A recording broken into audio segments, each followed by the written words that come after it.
মরতেই হবে।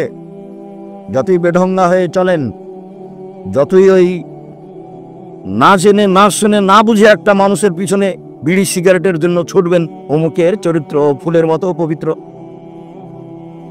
এসব মিথ্যা কথার আশ্রয় নিয়ে বিচার মাপ হবে না। দলীয় দাপট দেখিয়ে, ক্ষমতা দেখিয়ে মানুষের জমি দখল করে সফল হওয়া যাবে না। ফেরাউন ডুবে গেছে, যেহেতু ফেরাউন ডুবে গেছে, কাজে আপনার নৌকা ডুবে যাবে। সে সাধারণ নদীতে ডুববে না, সাগরে ডুবে যাবে। ক্ষমতা দেখিয়ে, দাপট দেখিয়ে, চিল্লাচিল্লি করে মানুষকে অপমান করে বাঁচার চেষ্টা করেন না। এক্সেন্ডার বলছিলাম, ছেড়া বসো। 3 শ্রেণীর মানুষকে হত্যা করতে হয় পাপের কারণে। দুনিয়াতেই তাকে মেরে ফেলতে হবে, তার বেঁচে থাকার কোনো সুযোগ নাই, এটা পাপের কারণে। তবে পরকালে জাহান্নামও হতে পারে, জান্নাতও হতে পারে। তার 2 শ্রেণীর মানুষের বাঁচার পথ আছে, দুনিয়াতেই বাঁচার পথ আছে। তার 1 শ্রেণীর মানুষ বলল যে আমি কোরআন মাজিদ মানি না, তাহলে তাকে সরকারিভাবে হত্যা করতে হবে, এর নাম মুরতাদ। তাহলে তাকে সরকারিভাবে হত্যা করতে হবে। ফাঁসির মঞ্চে নিয়ে যাওয়া হয়েছে, গলায় ফাঁস দেওয়া হয়েছে, তখনও বলছে আমার ভুলেছে, আমার ভুলেছে, আমার ভুলেছে, আমি কথা ফিরিয়ে নিলাম। তাহলে তাকে ফাঁসির মঞ্চ থেকে নামিয়ে দিতে হবে, ওর ফাঁসি হবে না, তাকে মেরে ফেলতে হবে। এটার সিদ্ধান্ত আল্লাহ আল্লাহ রসুলেরই, কিন্তু ফিরে আসার কারণে বেঁচে গেল। 2, আমি আপনার ছেলেকে হত্যা করেছি, আপনি এখন আমাকে হত্যা করবেন, এর নাম কেসাস। আমাকে ফাঁসির মঞ্চে নিয়ে যাওয়া হয়েছে, ফাঁস গলায় দেওয়া হয়েছে, তখন আপনি বলছেন, স্বামী স্ত্রী বলছেন না না না থাক, আমরা মাফ করে দিলাম, আমরা ফাঁসি নিব না, তখন ফাঁসি মঞ্চ থেকে নামিয়ে দিতে হবে। কেসাস আর বাস্তবায়ন হবে না। 3, বিবাহ করার পরে জেনা করলে তাকেও ফাঁসি দিতে হবে, কিন্তু একে বাঁচানোর মতো পথ পৃথিবীতে নেই, কোনো পথই নেই। তাকে বাঁচাতে হলে মুহাম্মদ সাল্লাল্লাহু আলাইহি ওয়াসাল্লামকে আবার দুনিয়াতে আসতে হবে। দুনিয়াতে এসে বলতে হবে, পৃথিবীর মানুষ শুনে রেখো, বিবাহ করার পরে জেনা করলে তাকে হত্যা করতে হতো, এটা আমি বাতিল করে দিলাম। যেহেতু মুহাম্মদ সাল্লাল্লাহু আলাইহি ওয়াসাল্লাম কিয়ামত পর্যন্ত আর কোনোদিন আসবেন না, কাজে এই সিদ্ধান্ত বাতিলও হবে না। জেনা করা, বিবাহ করার পরে কেউ যদি জেনা করে, তাহলে তাকে ইট ঢিল পাথর দিয়ে মেরেই ফেলতে হবে, এটাই সিদ্ধান্ত, কোনো আপোষ নেই। এই মঞ্চের পিছনে লোক আছে, ওরাও চিল্লাচিল্লি করছে, ওরা যে কথা বলছে আমি শুনতে পাচ্ছি, তো আপনারা যারা এখানে বসে আছেন তারা শুনতে পান না? পাখির মতো পান না, এমন ভাবে বসে থাকতে হবে, দাঁড়িয়ে থাকতে হবে পাথরের মতো হয়ে, পাখি যেন আপনাকে মনে করে পাথর। আপনার ভিতরে কোনো জান আছে, নড়াচড়া আছে, এটা যেন পাখি মনে না করতে পারে, এভাবে বসে থাকতে হবে। আমি আপনাকে অনেক ভালোবাসি, আপনাকে আমি কষ্ট দিতে আসিনি, আপনি আমার জন্য এসেছেন এটা আমি জানি, আমি বুঝি, আর আমি আপনার জন্য এসেছি কষ্ট করে অনেক দূর থেকে।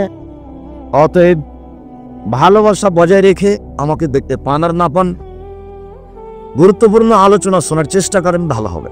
আর আমি আপনার কিছু না কিছু উপকার করব ইনশাআল্লাহ। বহুবার বলেছি, জাতির যদি স্কুল কলেজ করে দিতে না পারি, জাতির যদি রাস্তাঘাট করে দিতে না পারি, জাতিকে চূড়ান্ত সঠিক ধর্ম দিতে পারবো ইনশাআল্লাহ।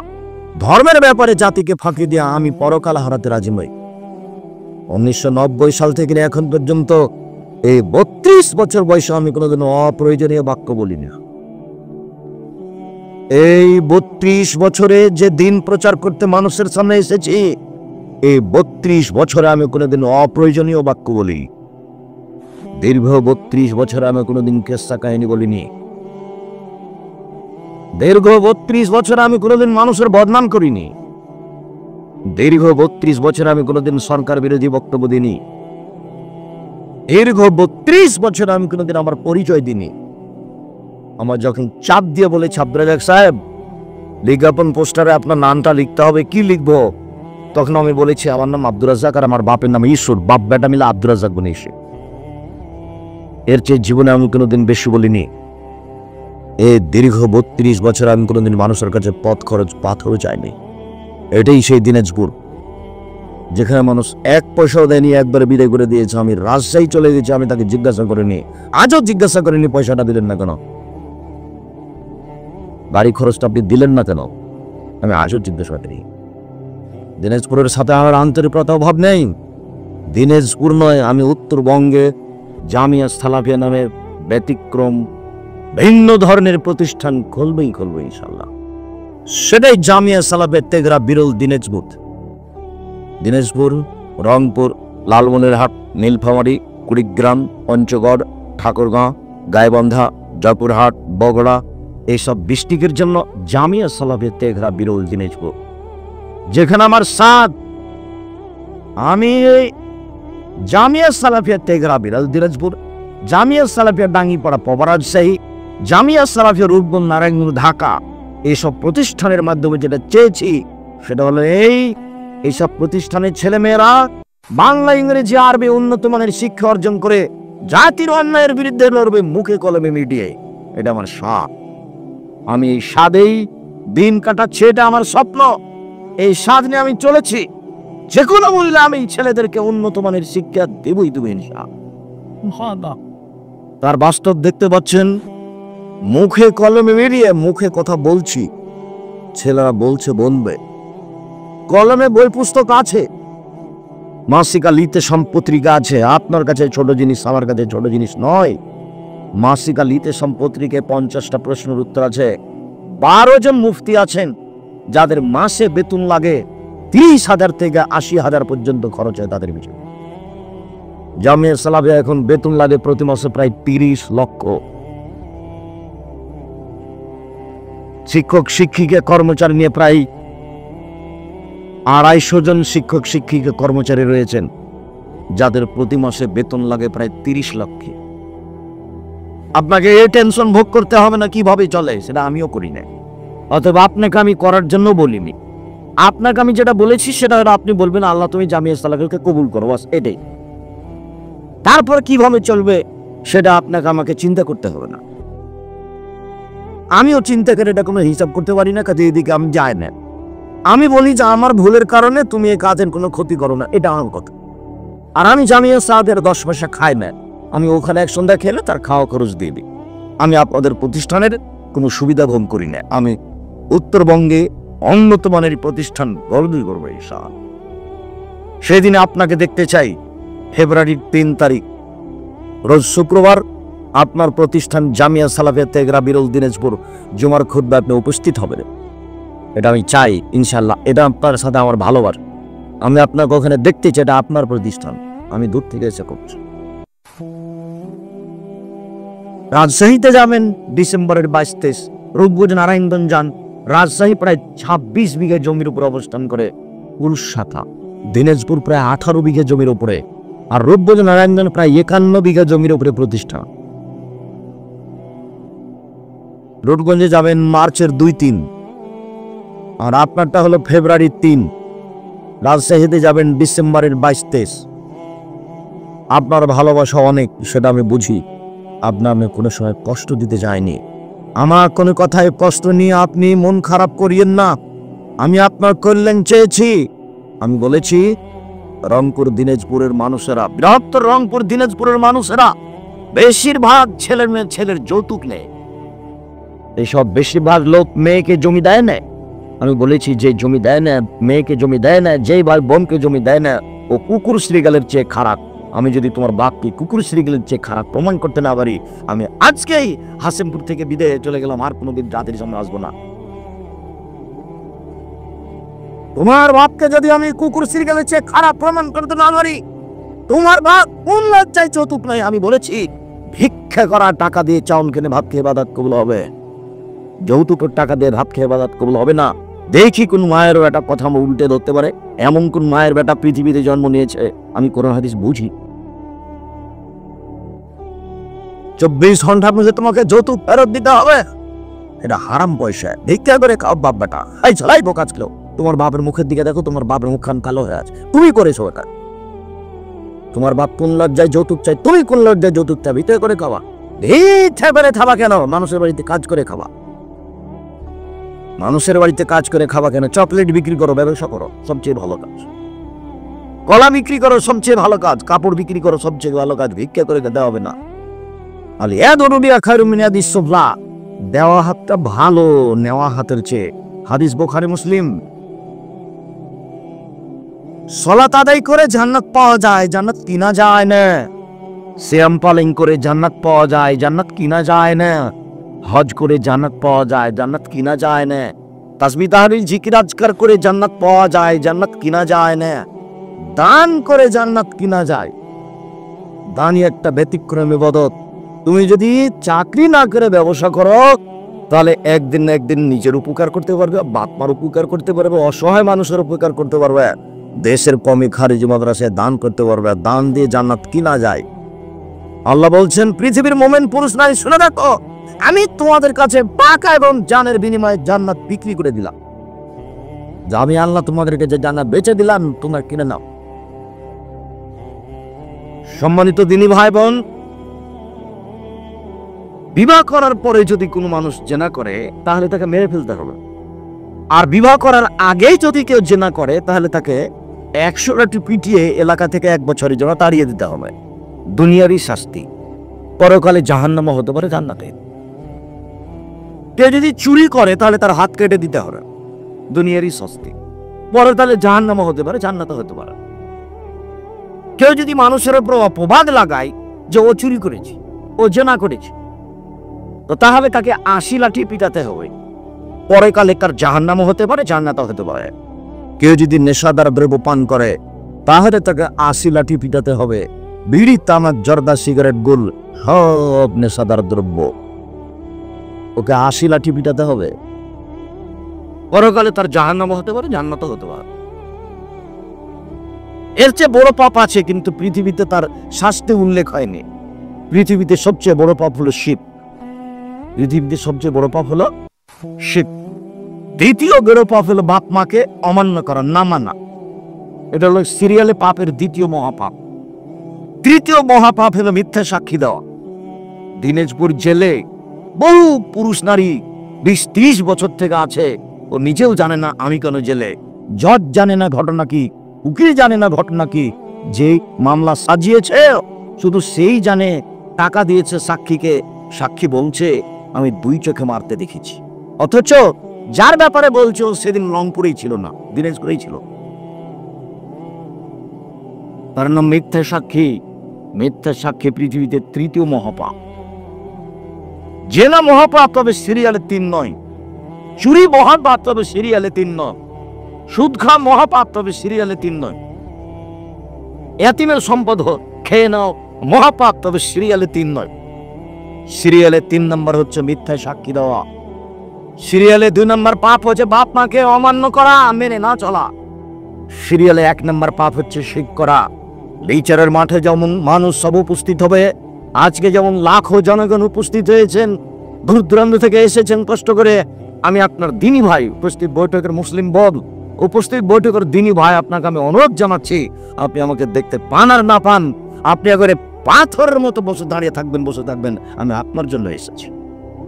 আপনার সাথে আমার অনেক আন্তরিকতা। মুখ খুলবেন না, মুখ খুলে কোনো কিছু সুবিধা ভোগ করিয়েন না। মুখখান বন্ধ করে সুবিধা ভোগ করার চেষ্টা করেন। সম্মানিত দিনী ভাই বোন, আপনাকে আমি অনুরোধ জানাচ্ছি, মনে রাখবেন, এরকমই সমস্ত পুরুষ নারী, হিন্দু, মুসলমান, বৌদ্ধ, খ্রিস্টান সবাই কিয়ামতের মাঠে উপস্থিত হবে। আল্লাহ তাআলা মানুষের সামনে এসে বলবেন, ইয়াবনা আদম লা আতাইতানি বিকুরাবিলার যে খাতায়া সুম্মা লাকিতানি লা তুশরিকু বিশাইআ লা আতাইকা কুরাবিহা মাগফিরা। এ আদমের ছেলেমেয়ে শোনো, আজকে তোমরা বিচারের মাঠে উপস্থিত হয়েছো।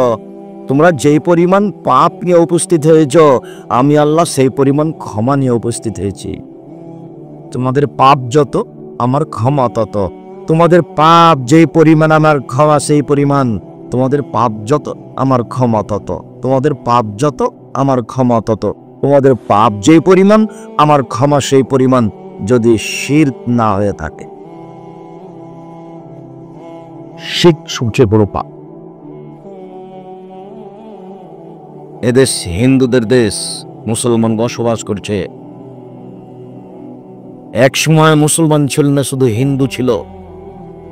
ওদের কৃষ্টি কালচার এখনো মুসলমানের ভিতরে থেকে গেছে। তাই তো তারা গরুকে লাথি মারতে ভয় পায়, তাই তো তারা ধানের উপর দিয়ে জুতা পায়ে দিয়ে হাঁটতে ভয় পায়, তাই তো তারা তুলসী গাছ তুলে ফেলতে ভয় পায়, তাই তো তারা বলে যমজ জামা খোলা খেলে জোড়া সন্তান হবে, তাই তো তারা বলে টিপটিপি কথা বলছে, তার টিপটিপ করছে। আমি ঠিক বলেছি, আমি ঠিক বলেছি কিনা আল্লাহ জান।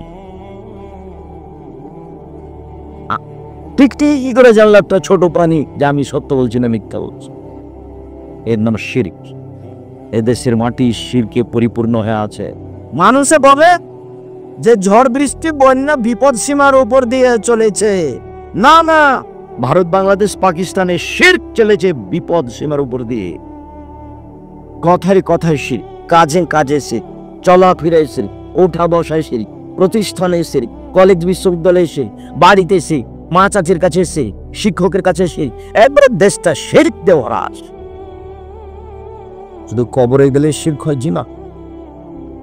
সন্ধ্যার সময়, সন্ধ্যার সাথে সাথে গাড়িতে আসছে ঢাকা দিয়ে দিনাজপুর, সূর্য ডুবার সাথে সাথে এ দিয়ে দিয়েছে, গাড়িতে আলো দিয়ে দিয়েছে। ব্যাপারটাকে এই শোনো, এই সুপারভাইজার শোনো, এখানে তুমি এত তাড়াতাড়ি চট করে গাড়িতে আলো দিলে কেন? বলছে যে আমাদের বস বলেছেন সূর্য ডুবার সাথে সাথে গাড়িতে আলো দেওয়া। সূর্য ডুবার সাথে সাথে বাতি জ্বালাতে হবে, ল্যাম্প জ্বালাতে নেই, হিন্দুদের কাজ। ওটা আমাদের কাছে কিভাবে আসে? গান বাজনা বাদ্যযন্ত্র হিন্দুদের কাজ, ওটা মুসলমানের ভিতরে কিভাবে আসে? সম্মানিত দিনী ভাই বোন, নেশাদার দ্রব্যে পান করলে দুনিয়াবি শাস্তি, তাকে ৮০ লাঠি পিটাতে হবে, এটাই শাস্তি। পরকালে জাহান্নামও হতে পারে, জান্নাত হতে পারে। মান আল্লাহ বলেন ইয়াসআলুনাকা আনিল খামরি ওয়াল মাইসির। মুহাম্মদ সাল্লাল্লাহু আলাইহি ওয়াসাল্লাম, আপনাকে জনগণ জিজ্ঞাসা করে মদ এবং জুয়া সম্পর্কে। আপনি বলুন, মদ এবং জুয়া দুটাই মহা পাপের কাজ। মদ খেলেও মহাপাপ হয়, জুয়া খেললেও মহাপাপ হয়। মনে রাখবেন, জুয়া কোনো নির্ধারিত খেলার নাম নয়। প্রত্যেক যে খেলাতে টাকার হার জিত রয়েছে সেটাই হলো জুয়া। এই যে ফুটবল, ক্রিকেট আন্তর্জাতিক ভাবে খেলা হয়, তোমরা একবারে বাড়ির পাশে বিশাল এক ব্যবস্থাপনা করে সারা রাত দেখতে থাকো যে কে হারছে কে জিতছে দেখি। আবার বাড়ির উপরে পতাকা দিয়েছো, তুমি ব্রাজিলের পক্ষে আর তোমার বাপ পাকিস্তানের পক্ষে, দুইটা পতাকা। তোমার মাথার চুলটা চতুর্দিক ছাটা আছে, উপর দিকে বড় হয়ে আছে ছাতার মতো। ওটা ইহুদি খ্রিস্টানের কাজ। তোমাকে খ্রিস্টান হতে ভালো লাগে? কাজা হলো কাজা চুল ছাঁটা, অর্ধেক ছেঁটেছে আর অর্ধেক বাকি আছে। এটা হারাম, এটা কাবিরা গুনাহ। তোমাকে দেখলে আমি ঘৃণা করি। তুমি কিসের শিক্ষিত মানুষ? তোমাকে কে শিক্ষিত বলেছো? আমি আব্দুর রাজ্জাক বেরিসু তোমাকে আর তোমার বাপকে আর তোমার মাকে যদি অশিক্ষিত আজকে প্রমাণ করতে না পারি, আমি বক্তব্য আর দেব না কোনোদিন। তুমি, তোমার বাপ আর তোমার মা, এই তিনজন একসাথে। মুহাম্মদ সাল্লাল্লাহু আলাইহি ওয়াসাল্লাম বলেন এর ফলে বিদ্যা উঠে যাবে, জাহাল মূর্খতা বেড়ে যাবে। এই ছেলে, চতুর্দিকে এই পর্যন্ত ছাতা আছে, ব্লেড দেওয়ার উপরে এভাবে চুল হয়ে আছে, এটা কি বলো তোদের দেখে? এটা কি? তোমার বাপ ডান দিকে বসে আছে আর তোমার মা বাম দিকে বসে আছে, আর তোমার দুই কানে ইয়ারফোন লাগা আছে, ইন্ডিয়ান ল্যাংটা গান চলছে। এখন বলো তোমার বাপ মা কি? এই ছেলে বলো, তোমার বাপ মা কি? বলো, এর নাম বাপ মা? কুকুর সিরিয়াল বানাতে এসেছে বাপ মা, না ছেলে মানুষ করতে এসেছে বাপ মা? এক মিনিট, উপস্থিত বৈঠকের মুসলিম বোন, হে মেয়ে, মুখ খুলছো কেন? শরম করো না একটু? তোমার কণ্ঠ কম এখান থেকে শুনতে পাচ্ছ। আর আপনাকে আমি অনুরোধ করেছিলাম বউ সাথে নিয়ে আসবেন, বোনকে সাথে নিয়ে আসবেন, মুখটা এইভাবে বন্ধ করতে বলবেন যে আব্দুর রাজ্জাক সাহেব আছে, মুখ খুলো না। কেউ যদি তোমার গায়ের উপর দিয়ে ওই দিকে চলে যায় তবে তো মুখ বন্ধ রাখলো। এই ফাঁদে আপনি বলে নিয়েছেন কেন কথা বলছো? ও তো আপনার স্ত্রী, ও তো আপনার বোর, ও তো আপনার মেয়ে। কথা তো আম্মা, তখন আমার পকেটে 50টা টাকা খুচরা দিয়েন তো আম্মা, 5 টাকা 10 টাকা নোট দিবেন। ফকির আসলে আমার কাছে 500 টাকা নোট থাকে, তখন আমি খালি বলি মাফ করো, মাফ করো, মাফ। ফকিরের কাছে মাপ চাইতে হয়। আম্মা আমার পকেটে আপনি 20 টাকা 30 টাকা 50 টাকা 100 টাকা খুচরা দিয়ে গেলেন। 100 টাকা খুচরা 10 টাকা নোট নিলে 10টা, আর 5 টাকা নিলে 20টা। সারাদিন 100 টাকা দিতে পারবেন না, আর ফকিরটাকেও ঘুরে যেতে হলো না, আর আপনাকে মাপ চাইতে হলো না, আর গড়ে উপকার হলো। কেন স্বভাব পরিবর্তন করবেন না? কেন তোমার মা তোমাকে বলে না? কেন তুমি তোমার মাকে বলো না? কেন আপনি আপনার স্ত্রীকে বলেন না? বলবেন। সম্মানিত দিনী ভাই বোন, বলছিলাম প্রত্যেক যে খেলাতে হার জিত রয়েছে সেটাই জুয়া। মদের ব্যাপার আল্লাহ তাআলা বলেন, নিশ্চয় মদ খাওয়া, জুয়ায় অংশগ্রহণ করা, মূর্তির আস্তানায় যাওয়া, লটারি ক্রয় করা শয়তানের কাজ, হারাম। যদি লাগে যায় 40 লক্ষ টাকা, এই বলে যদি আপনি 10 টাকা দিয়ে লটারি কিনেন, 20 টাকা দিয়ে, 50 টাকা দিয়ে, মরা পর্যন্ত এই পাপের জন্য তওবা করতে হবে, তবু ক্ষমা হবে কিনা বলা যায় না। এক থাপ্পড় দিয়ে মুসা আলাইহিস সালাম একজন লোককে মেরে দিয়েছিলেন। মরা পর্যন্ত মুসা আলাইহিস সালাম বলেছেন, রব্বি ইন্নী যালামতু নাফসি ফাগফিরলি, হে আমার প্রতিপালক, মুসাকে এক থাপ্পড় দিয়া, হে আমার প্রতিপালক, আমি লোকটাকে এক থাপ্পড় দিয়ে মেরে দিয়েছি, তুই আমাকে মাফ করো। সারা জীবন বলার পরে বিচারের মাঠে উঠবেন, উঠে যখন আমরা যাব তখন মুসা আলাইহিস সালাম বলবেন, না না না না না, আমি তোমাদের কিছু করতে পারবো না, যাও যাও যাও, আমি একটা থাপ্পড় দিয়ে একটা লোককে মেরে দিয়েছিলাম, সেটারই যে কি হয়, আমি নিজেই বাঁচি কিনা, আবার তোমরা নফসি নফসি নফসি, আমি নিজেই বাঁচি কিনা,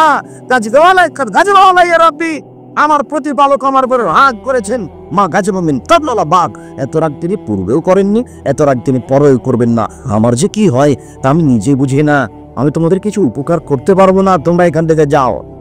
পাপ কি বলেন তো? একটা কি পাপ? মানুষকে হত্যা করা। ওইটা যেমন পাপ, 20 টাকাতে লটারি করা, দুটাই পাপ, একই পাপ, কোনো পার্থক্য নেই।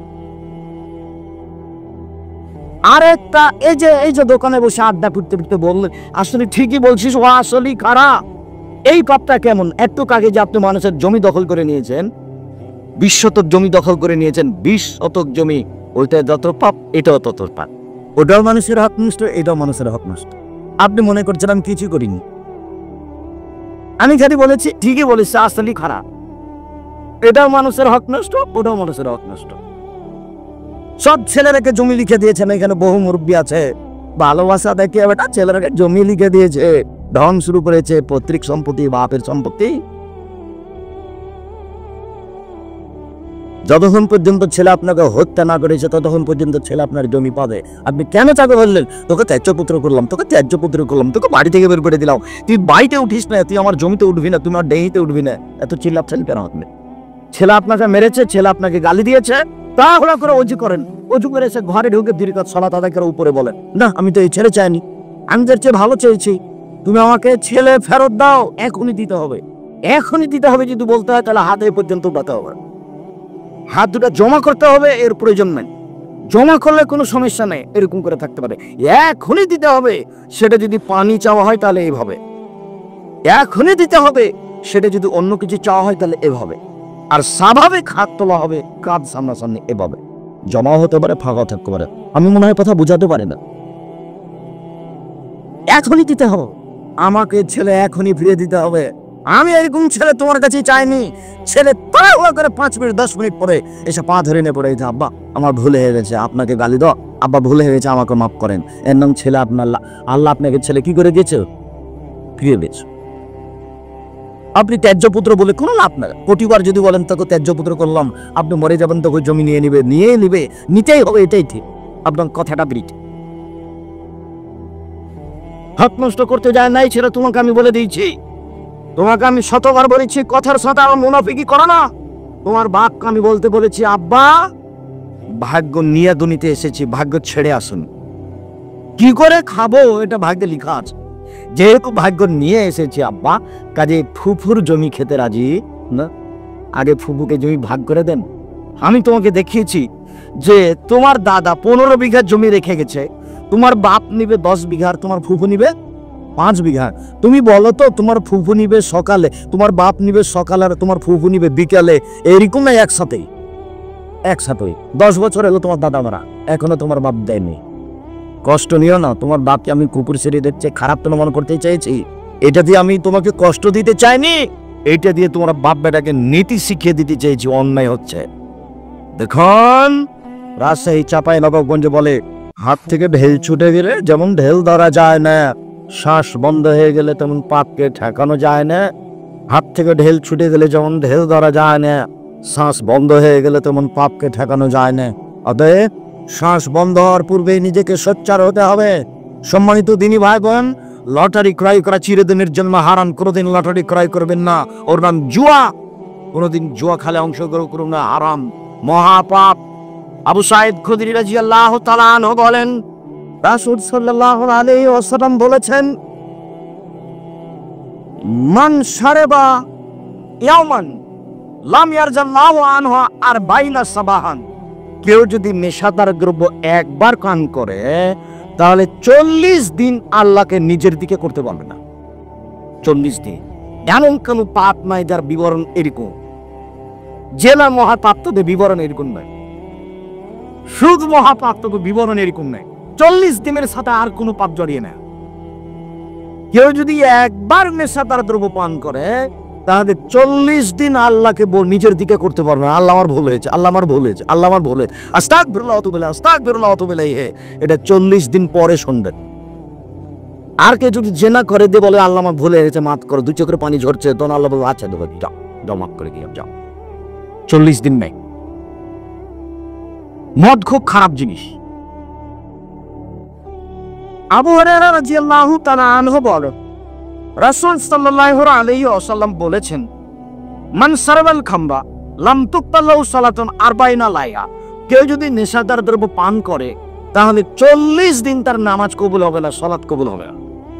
40 দিন সালাত কবুল হবে না। 40 দিয়ে আল্লাহ নবী উল্লেখ করেছে। এটা কি জিনিস? এরকম আলোচনাগুলো যখন আমি করি তখন আমার মাঝে মধ্যে ধাক্কা খাই যে আসলে 3 শ্রেণীর মানুষের সাথে আল্লাহ কথা বলবেন না। তো এক শ্রেণী হলো মিথ্যুক দায়িত্বশীল, মিথ্যুক হেড মৌলানা, মিথ্যুক হেডমাস্টার, মিথ্যুক চেয়ারম্যান, মিথ্যুক মেম্বার, মিথ্যুক এমপি, মিথ্যুক মন্ত্রী, মিথ্যুক গ্রামের সর্দার, যারা মিথ্যা কথায় দায়িত্ব পালন করে ওর সাথে আমরা কথা বলবো, তোর সাথে কথাই না, জানানোর জন্য পরে কথাই নাই। শয়তান জানি বেশি বয়সে যে জেনা করে তার সাথে আল্লাহর কোনো কথাই নেই, দা তোর সাথে কোনো কথাই নেই, তুই বেশি বয়সে জেনা করলি কেন? 3, টাকনার নিচে যে কাপড় পরে তার সাথে আল্লাহ কথাই বলবেন। আচ্ছা বলেন এটা কি পাপ? আমি মনে মনে বলি, টাকনার নিচে কাপড় নাই পরলাম, তা আমি তো কারো টাকা পয়সা ছিনিয়ে নিয়েছি কি?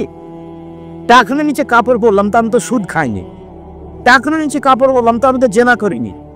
টাকনার নিচে কাপড় পরলাম তা আমি তো কাউকে থাপ্পড়ও মারিনি। মুসা আলাইহিস সালামের মতো আমি কাউকে হত্যাও করিনি। তা আল্লাহ আমার দিকে দেখবেন না কেন? কথাই কেন বলবেন না? এটা কি হলো? এটা এই জন্য, এই পাপটা হলো মনের সাথে জড়িত।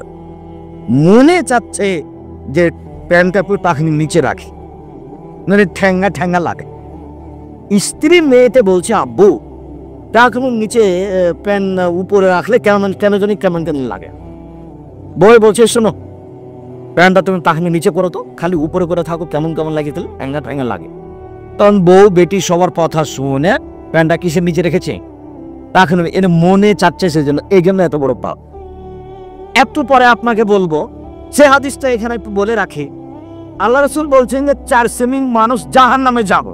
4 শ্রেণীর মানুষ। 1, মধুমূল খাম, নিয়মিত বিড়ি তামাক জর্দা সিগারেট গুল নেশাদার দ্রব্য খায় পান করে যারা, ওরা জাহান্নামে যাবে। 2, কাম্মা, জুয়া খেলে যা। 3, খোটা দেয় যারা, এই কথাটা খোটা দেয় যারা। 4, বাপ মাকে মানে না যারা। এই 4 শ্রেণীর মানুষ জানে যাও। তো একটা কথা এখন বলতে চাচ্ছি, খোটা দেওয়া। খোটা দেওয়া কি? গরিব ছেলেটা আমাকে বললো, আব্দুল রাজ্জাক সাহেব, হুজুর আপনি তো মানুষের প্রতি ভালোবাসা দেখান, আমি একটু গরিব মানুষের, আমি কিছু করতে পারি না, তা আমাকে একটু 20 হাজার টাকা দেন, আমি একটা ভ্যান কিনবো। তো দিলাম, আচ্ছা ঠিক আছে যাও। তো একটা ভ্যান কিনেছে। পরের দিন আমি বলছি, আমার একটু ভ্যানটা আনো তো, আমি একটু ভিন্ন করে বাজারে যাব। তো আসেন। পরের দিন দেখাই চাই